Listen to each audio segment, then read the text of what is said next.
Hi, and welcome to the first video in a short series about differential forms, which I will hopefully upload as short videos one at a time, and in the future, hopefully it will be part of a larger overarching set of videos that will constitute a Analysis 2 course or multivariable calculus course from the perspective of linear algebra and analysis, as well as some topology.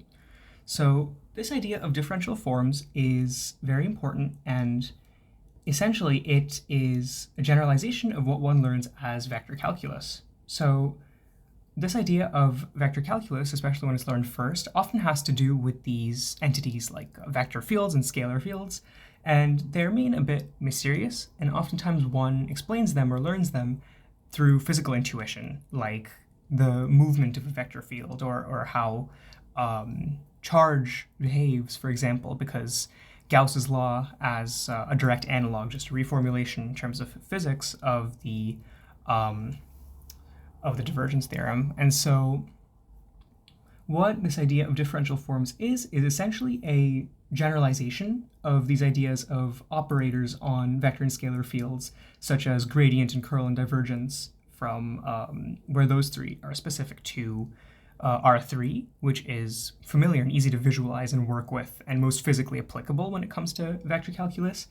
And it generalizes this to Rn, so really it abstracts it and gives us a better working definition of these ideas that work into alongside multivariable differentiation and integration, and all of these ideas, which I hope to make separate video courses about, into this idea of generalized Stokes' theorem, which is really the culmination of a lot of these ideas in Rn first, and also to give a hint of these entities called manifolds, which for now, essentially, they just locally behave like n-dimensional Euclidean space. So that's the idea of a manifold, and a lot of this is extremely interesting in how it deals with geometry of spaces, and hopefully you can also appreciate it the way that I do as I'm learning this alongside. So the first idea in this series of differential forms is going to be that of a tensor.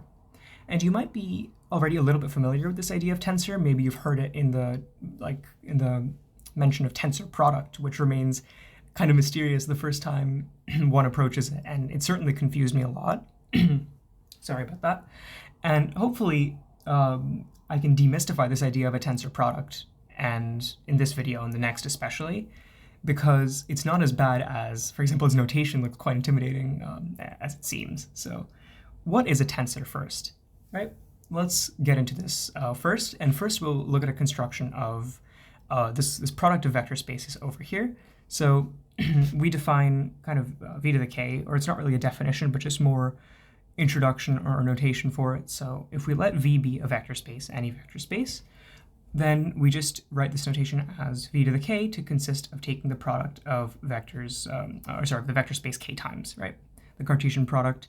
And in line with that, it consists of all k tuples of vectors that lie in V, right? So V1 through Vk, where each one corresponds to its slot as being in V, right? So this is that product of a vector space, and a function, now this is the real definition, is linear in the ith variable, where it takes k variables in total, as it takes in a tuple of these k vectors from v to the k. It's linear in the ith variable if we're given fixed vectors v sub j, which don't matter, which we're not looking at now, because I is not equal to j. We're looking at the ith slot, and we want this function, sort of this restriction or component of the k. We're breaking down how this function behaves on each of these into how it behaves on each of these separate vectors in v to the k. And it's going to be a k-linear function first. We want it to behave like a k-linear function, but to do this, we sort of examine k-linearity as linearity in k slots, right? So we examine it based on that kind of restriction to each copy of the vector space. And this function, which we denote t for linear transformation from v to its base field, which we're just using r for now, this function defined by t of a vector v is equal to v1 through until the ith slot, where this vector v appears in the ith slot, and these are the other k minus 1 vectors. We want this to be a linear functional. I could have said function or functional because it is a linear map from the vector space to its base field. So that's just the definition of linear functional, but I just wrote linear function here. And the essence is that we're taking vectors in the ith slot, and we want the function to act in a linear fashion that is preserved under, or the way it behaves under addition and homogeneity, so scalar multiplication, with respect to the ith variable that it takes in. Okay, so we consider this linear in the ith slot, but what if it's linear, as I said earlier, k-linear or multilinear, in all of its slots, which is really what we want to examine, these multilinear functions, and this idea of multilinear algebra, really. It is multilinear if it is linear in the ith variable for each I, as we might expect. That is, if for v1 through vk, it is linear for each of those separately. So that is multilinearity. And if you want to specify the domain or the dimension of that, we can just say k-linear too to show that it takes in k vectors, and it is linear in each of those slots. So this is the idea of multilinearity. And where this idea of tensor comes in for the first time is that we call a k-linear function a k-tensor. So this is alternative way of phrasing it, a k-tensor. And with respect to that, we sometimes refer to k as the order of the tensor. So it is a tensor of order k if it is multilinear in k arguments. So this is the essence of that. And now, since we've defined this idea of a k-tensor from a vector space, or the product of a vector space, we want to examine the set of all these k-linear functions, all these k-tensors. And we already know one case, as we'll show here. You might be familiar with that from linear algebra, even though it might not have been formulated in this specific manner. And this is kind of somewhat of a generalization of the idea of a dual space, really, as we'll see. We write the set of all k-tensors on V as L to the k of V. So k is just referring to the k-tensor here, and L to the k of V is the set of all k-tensors.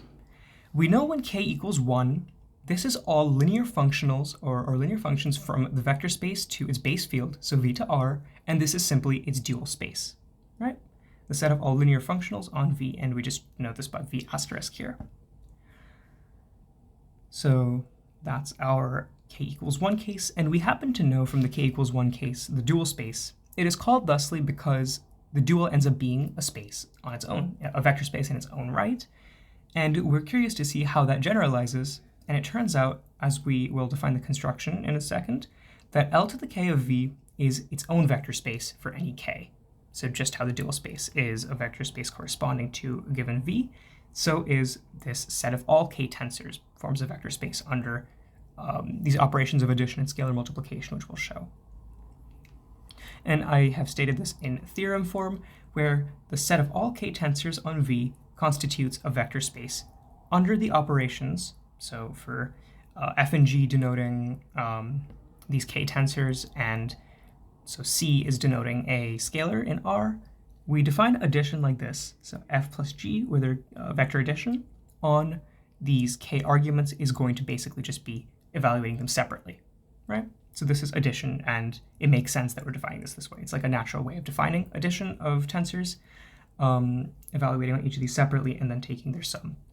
And then as for scalar multiplication, we take all of these scalars c and r, and you just take, as expected, c times f, so vector times a scalar, scalar times a vector, as I wrote it here, to be precise. As it evaluates on this, you can just pull the scalar out and then multiply towards the end after f has evaluated on v1 through vk. So this is scalar multiplication. And this is a really good proof to do on your own, actually. And generally, it's good when it's presented that, well, this sort of structure actually forms a vector space under these operations, to show it for yourself that they do, based on the axioms for a space. I will outline it here, though, and even if it's not totally precise, hopefully it'll give you an idea, but I do encourage you to try it on your own to show that this, in fact, forms a vector space under these notions of addition and scalar multiplication.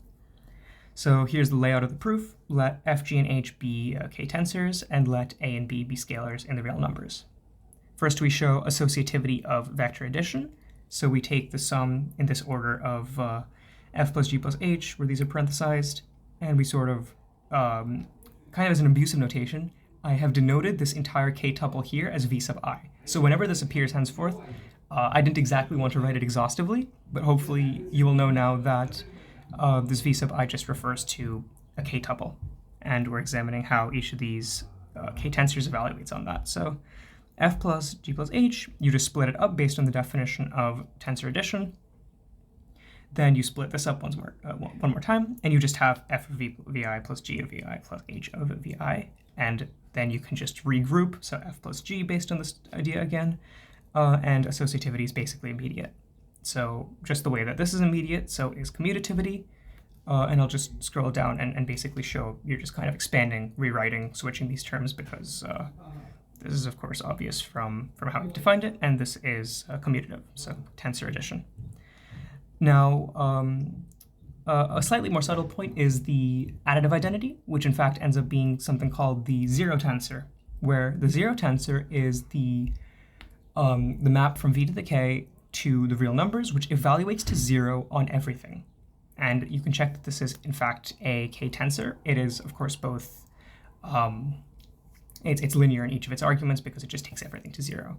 So that is the additive identity, where if you take f to be any k-tensor and you add it to the zero tensor and evaluate on vi, you just break it up like this, but this whole thing goes to 0.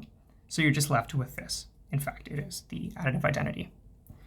And now we show the existence of additive inverses for every k-tensor. We just take negative f defined as negative 1 times this, and since it satisfies homogeneity, we take f of negative vi, and this ends up being, by linearity in each slot, we have this sum to be equal to the zero tensor.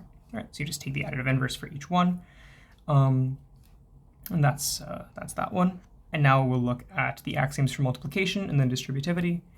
We show for any scalars a and b, so you can pull out the scalar like this just by the definition of scalar multiplication, a times b times f of vi.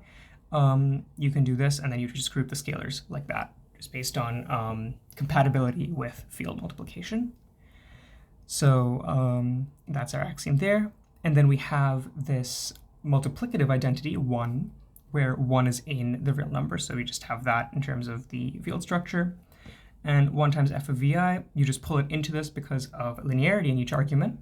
So you have f of 1 times vi, and this is just, of course, going to give you the same thing as that. So it is the multiplicative identity.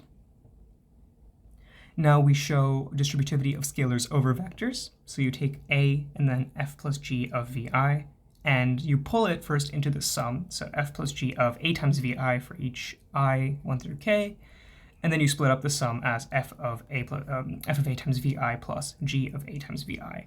And by definition, then you can just pull out the a, and you have a times f of vi plus a times g of vi for each I. So that is distributivity of scalars over vector addition. And now we show distributivity of scalar, scalar addition and then times a vector. So you take a plus b, which they're both scalars, times this k-tensor. And then you pull this into their sum by the definition of homogeneity. So you have f of a plus b times vi for each I. You split up their sum, which I sort of skipped over this step, but you have f of a times vi plus f of b times vi because you can just distribute the sum the way that scalar multiplication works and distributivity in the field.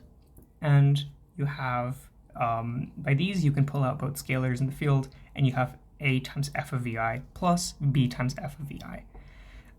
So we have shown that these scalars distribute thusly. And in fact, these are the 8 axioms for vector space, as I've checked very painstakingly.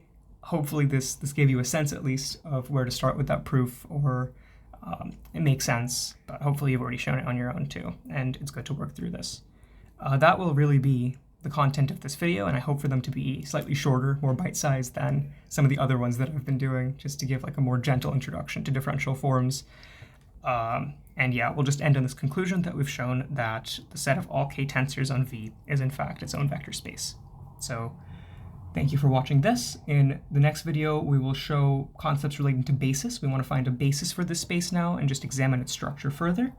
And then afterwards, we will look at the notion of a tensor product, creating like if you have a k-tensor and L tensor, you create this k plus L tensor, so creating old ones from new.